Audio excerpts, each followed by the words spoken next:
Hi friends, welcome to Telugu ఎంటెక్ trader. So కొత్త నెల మార్చి నెల. సో కొత్త నెలలో మనం ట్రేడింగ్ ఎలా స్టార్ట్ చేయాలి? గత నెలలో ఫాస్ట్ ఈజ్ ఫాస్ట్, లాస్ రావచ్చు, ప్రాఫిట్ రావచ్చు. సో గత నెలలో మనం ఏమేమి నేర్చుకున్నాము, గత నెల నుండి మనం ఏమేమి మిస్టేక్స్ చేశాము అనేది ఇక్కడ అనలైజ్ చేసుకోవాలి. ఈ నెల నేను ఏ ఏ విధంగా కంట్రోల్లో ఉండాలి, నా ట్రేడ్ ప్లాన్స్ ఎలా ఉండాలి, నా గ్రీడీనెస్, నా ఆశ ఎలా ఉండాలి, నేను ఎంతలో కట్ చేసుకోవాలి, నా సెల్ఫ్ కంట్రోల్ ఎంత ఉంది అనే దాని మీద వర్కౌట్ చేయాలి. సో ఇది ఎవరైతే కొత్తగా స్టాక్ మార్కెట్ని కెరియర్గా ఉంచాలనుకుంటున్నారో, ఫ్యాషన్ అనేది ఉంటుందో స్టాక్ మార్కెట్ మీద, సో వీళ్ళు ఒక ప్రొఫెషనల్ ట్రేడర్గా కావాలి అని అంటే ఒక సిస్టమేటిక్గా ఒక లాంగ్ జర్నీని డిసిప్లిన్గా మనం అలవర్చుకోవడం అనేది ప్రాక్టీస్ చేయాలి. అందులో భాగంగా మనం ఒక జర్నీలో ఉన్నాము. సో ఇందులో భాగంగానే మార్చి నెలని మంచిగా ప్రతి ఒక్కరు ఒక డిసిప్లిన్తో ట్రేడ్ చేస్తారని, ఇంతకుముందు చేసిన తప్పుల్ని మళ్ళీ రిపీట్ చేయకుండా ఉంటామని, చిన్న చిన్న ప్రాఫిట్స్, చిన్న చిన్న లాసెస్తో గ్యాంబ్లింగ్ ట్రేడ్ చేయకుండా, ర్యాండమ్ ట్రేడ్స్ చేయకుండా, డిసిప్లిన్గా ఒక లాజికల్ ఎంట్రీ తోటి క్వాంటిటీస్ యాడ్ చేయకుండా ఒక పద్ధతి ప్రకారంగా ట్రేడ్ చేస్తారని ఆశిస్తున్నాను. సో ఇందులో భాగంగా మనము పెద్దగా ఎనాలిసిస్ అనేది చేయకుండా సింపుల్గా ట్రేడ్ ప్లాన్ని ప్రాక్టీస్ చేద్దాము. సో అందులో ఒక్కొక్క రోజు మన డే కాకపోవచ్చు. సో ఇది ఒక డే ఉంది. సో 22,500కి పైన మార్కెట్ గ్యాప్ డౌన్ ఓపెన్ అయిన తర్వాత 2 days ఇక్కడే ఇదే రేంజ్లో ఉంది. సో ఆ రోజు డబ్బులు ఇవ్వదు, కానీ ఇదొక రోజు ఈ 3 days మార్కెట్ ఇవ్వలేదు. ఇలాంటి డేస్ని మనం ఎస్కేప్ చేయటము, లేదంటే మనకు ఒక డేలో 5,000 10,000 అంత వస్తే క్లోజ్ చేస్తా, అంతకు మించి నేను ఓవర్ ట్రేడ్ చేయను అనే మైండ్ సెట్ని, ఒక డిసిప్లిన్ని సెట్ చేసుకొని ఉంటే, సో మీ ఈ 2 days 3 days sideways market ఉన్న నెక్స్ట్ డే ట్రెండింగ్ మార్కెట్ ఉన్న రోజు మనకు మంచి ప్రాఫిట్ని ఇచ్చే ఛాన్స్ ఉంటుంది. ఒకవేళ లాసెస్ వచ్చినా 5,000 10,000 దాన్ని నెక్స్ట్ డే కానీ అవతల డే కానీ రికవర్ చేసే ఛాన్స్ ఉంటుంది. సో అలాంటి స్టెప్స్ని మనము మార్చి నెలలో అలవర్చడానికి ట్రై చేద్దాము. సో ఇక్కడ మనం ట్రేడ్ ప్లాన్లో చూసుకున్నట్టయితే ఇది 22,500 సైకలాజికల్ సపోర్టు. సో ఇక్కడ ఒక ప్రీవియస్ స్వింగ్ అనుకుందాము. సో ఇది ప్రీవియస్ డే లో, ఇది ప్రీవియస్ డే హై అనుకుందాము.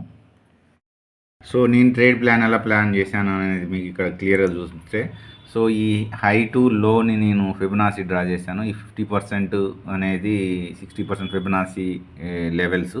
సో మార్కెట్ ఈరోజు 22,377 ఈ ఏరియా దాకా వచ్చే ఛాన్స్ ఉంది, లేదంటే గ్యాప్ అప్ ఓపెన్ అయ్యి ఈ ఏరియా దాని నుండి మళ్ళీ రివర్స్ ట్రై చేసి ఇక్కడ, ఎందుకంటే రెసిస్టెన్స్ ఉంది 22,500 పైన రెసిస్టెన్స్ ఉంది. ఒకవేళ ఈ పైకి 22,424 దాకా వెళ్ళినా కానీ మళ్ళీ మార్కెట్ సెల్లర్స్ యాక్టివేట్ అయ్యి మార్కెట్ని డౌన్ తీసుకొని వచ్చే ఛాన్స్ ఉంది. సో ఈ విధంగా చిన్న ప్లానే, చిన్న టార్గెట్స్, ఎక్కువ ఎక్స్పెక్టేషన్ లేకుండా ట్రేడ్ చేయడం అనేది చేయాలి. సో ఇక్కడ మనకు జపనీస్ మార్కెట్ కూడా చూసుకున్నట్టయితే, జపనీస్ మార్కెట్ ఈరోజు గ్యాప్ అప్ ఓపెన్ అయింది. గ్యాప్ ఓపెన్ అయ్యి కిందికి వచ్చింది, మళ్ళీ రివర్స్ వెళ్తుంది. ఈ విధంగా ట్రెండ్ అయితే జపనీస్ మార్కెట్ ఉంది.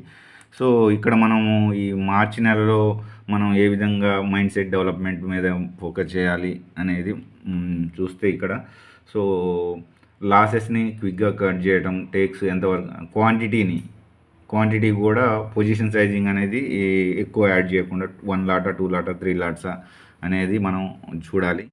సో అదేవిధంగా ఫిక్స్డ్ లాసెస్ని యాక్సెప్ట్ చేయటము, సో ఓవర్ ట్రేడింగ్ చేయకుండా ఉండడం, చిన్న క్యాపిటల్ తోటే స్టార్ట్ చేయటము. సో ఇంకా రెగ్యులర్గా మనం చూసుకుంటే అవుట్ ఆఫ్ ద మనీలో ట్రేడ్ చేయడం అనేది ఆప్ చేయాలి. తర్వాత మనకు ఎక్స్పైరీ ట్రేడ్లలో ఈరోజు ట్రేడ్ చేయడం అనేది ఆపాలి. ప్రతిరోజు డబ్బులు ఇస్తుంది అనేది మన చేతుల్లో లేదు. మార్కెట్ కండిషన్స్ని బట్టి మనకు వస్తాయి. ఒక్కొక్క రోజు ఎక్కువ వస్తుంది, ఒక్కొక్క రోజు తక్కువ వస్తుంది. సో కాబట్టి ఆ ఫ్లెక్సిబిలిటీ మైండ్ సెట్లో డెవలప్ చేసుకోవడం అనేది చేయాలి. సో ఇలా 6 months మనం ప్రాక్టీస్ చేయడం అనేది చేయాలి. Risk management main. సో అది మనం పొజిషన్ సైజింగ్ కంట్రోల్ చేస్తేనే రిస్క్ మేనేజ్మెంట్ అనేది మన కంట్రోల్లో ఉంటుంది. సో గ్లోబల్ మార్కెట్స్ అనేవి చూడటం, అమెరికన్ మార్కెట్, యూరోప్ మార్కెట్, తర్వాత ఏషియన్, ఇవి మన జపనీస్ మార్కెట్, ఇలాంటివి. సో చిన్నవి మనం ప్రాక్టీస్ చేయాలి. సో డిసిప్లిన్గా ఉండడానికి ట్రై చేయాలి. సో రూల్స్ అయితే పాటించడానికి ట్రై చేయాలి.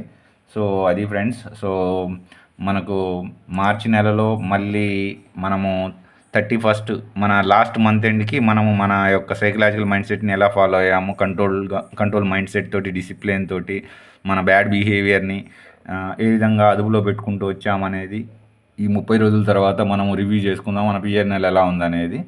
సో మనం ఫైట్ చేస్తే మనము ఈరోజే రికవర్ చేయాలనే అలాంటి మైండ్ సెట్లు పెట్టుకుంటే మనం చేసేది ఏం లేదు, మన కంట్రోల్లో ఉండదు. మార్కెట్ అంతా సుప్రీం. సో అది ఫ్రెండ్స్. సో నా యొక్క ఈ జర్నీ మీరు కూడా ఎంజాయ్ చేస్తారని, అదేవిధంగా సైకలాజికల్గా మన యొక్క మైండ్ సెట్ని డెవలప్ చేసుకుంటారని. సో నా అనాలిసిస్ నచ్చినట్టయితే లైక్ చేయండి, షేర్ చేయండి, సబ్స్క్రైబ్ చేయండి. అదేవిధంగా మీకు ఏమైనా డౌట్స్ ఉంటే కామెంట్ బాక్స్లో పోస్ట్ చేయండి. అంతవరకు సెలవు. నెక్స్ట్ వీడియోలో మళ్ళీ కలుసుకుందాం.